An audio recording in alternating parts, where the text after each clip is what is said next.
আজকের ভিডিওতে আলোচনা করব ওসিআই প্লেয়ার নিয়ে। ক্লাবরা কি জানালো, কারণ গতকাল আপনাদের বলেছিলাম যে এআইএফএফ একটা প্রস্তাব দিয়েছিল ওসিআই প্লেয়ার নিয়ে, সেটাতে ক্লাবরা কি বলছে সেটা জানাবো। এছাড়া আপনাদের বিশ্বকাপ নিয়ে একটা বক্তব্য ছিল যে আমি যদি বিশ্বকাপটা কভার করি, দেখুন পুরো বিশ্বকাপ তো কভার করা সম্ভব নয়, তো একটা ভাবনা চিন্তা করেছি, সেটাও আপনাদের সঙ্গে শেয়ার করব।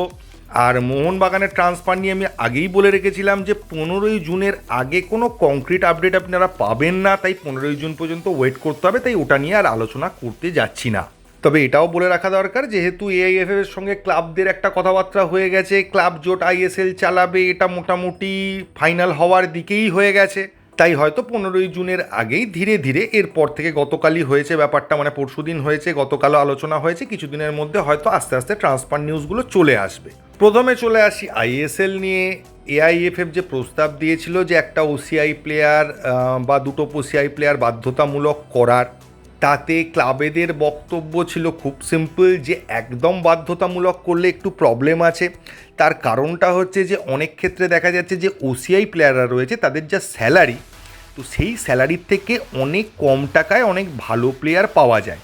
তো ক্লাবেদের যদি জোর জবরদস্তি ওসিআই প্লেয়ার বেশি টাকা দিয়ে নিতে হয়, সেটা ক্লাবেদের ক্ষেত্রে একটা প্রেশার পড়ে যাবে। তো ক্লাবরা এরকম একটা অপশান চাইছে, যদি তারা বিদেশিদের নর্মাল বিদেশি যে বাজেটে তারা আনছে, সেই বাজেটে যদি ওসিআই প্লেয়ার পায় এবং তাদের কোয়ালিটি যদি বিদেশিদের মতো হয়, তাহলে ক্লাবেদের কোনো আপত্তি নেই।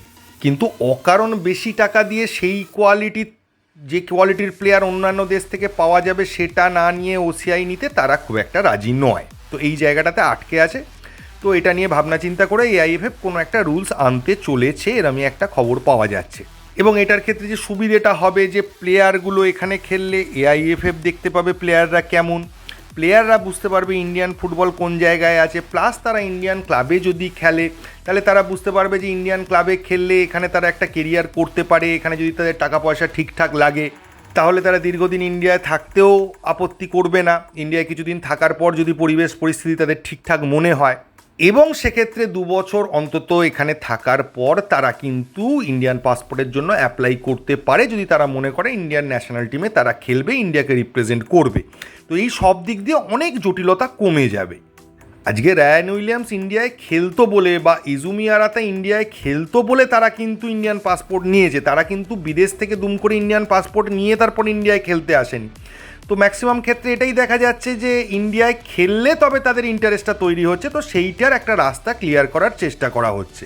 নেক্সট যদি বলেন ওয়ার্ল্ড কাপ নিয়ে আপডেট, ওয়ার্ল্ড কাপ দিয়ে বড় বড় ভিডিও দিলে কেউ দেখবে বলে আমার ব্যক্তিগতভাবে মনে হয় না, কারণ সবাই সব টিমের খেলা অতটা পছন্দ করে না, আর আমিও সব টিমের খেলা হয়তো দেখতে পাবো না, অড টাইমে রয়েছে। তো আমি প্রতিদিন সকালে শর্টস দেওয়ার চেষ্টা করব, যে শর্টসের মাধ্যমে সেই দিন কী কী খেলা আছে, কে কে জিততে পারে, আমার কি মনে হচ্ছে, আপনাদের কি মনে হচ্ছে আপনারা কমেন্টে জানাবেন।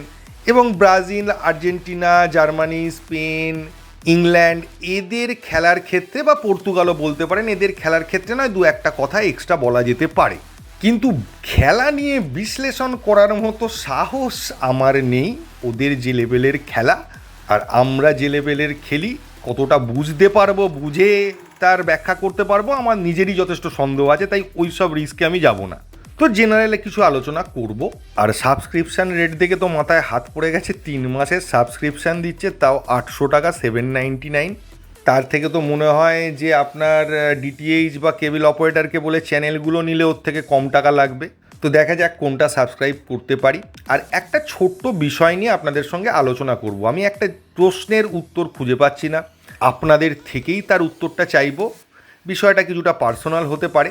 ছোটোবেলা থেকে এটা জেনে এসেছি যে কোনো সিনিয়র বা বয়স্ক লোককে সবসময় রেসপেক্ট দিতে হয়। তিনি কিছু বললেও, ভুলভাল কিছু যদি তিনি বলে ফেলেন বয়সের কারণে বা যে কোনো কারণে, সেক্ষেত্রে তাকে কোনো কটূক্তি না করে বা তাকে কোনো অসম্মান না করে সেটা মেনে নেওয়া উচিত। তো আমার এখানে একটা প্রশ্ন আছে, ধরুন আজকে সমাজে যারা ক্রিমিনাল বা খুব খারাপ টাইপের ব্যক্তিত্ব, বা যারা আর কি মানে ঠিক মানুষের পর্যায়েও পড়ে না, এরকম প্রচুর লোক তো রয়েছে আমাদের সমাজে। তারাও তো একদিন বয়স্ক হবেন, তাদেরও একদিন বয়স বাড়বে, এবার তাদের মানসিকতার পরিবর্তন হবে কি হবে না সেটা আমরা বলতে পারি না।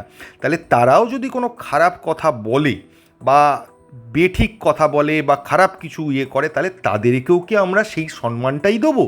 মানে দাগি ক্রিমিনাল সে বয়স হয়ে গেলে বা তার একটা এজের পর পৌঁছে গেলে তার কি সব দোষ মাফ হয়ে যাবে এবং তাকে রেসপেক্ট দিতে হবে? এটা আমার প্রশ্ন, এর উত্তর আমি খুঁজে পাচ্ছি না। আপনাদের, যেহেতু আমি আমার বন্ধু, গুরুজন, দাদা, ভাই এরকম মনে করি, তো আপনাদের সাজেশানটা আমি একটু চাইছি। যদি আপনারা মনে করেন প্লিজ কমেন্টে এই সাজেশানটা দেবেন। তো এই ভিডিওতে এইটুকুই। থ্যাংক ইউ, ধন্যবাদ এবং জয় মোহনবাগান।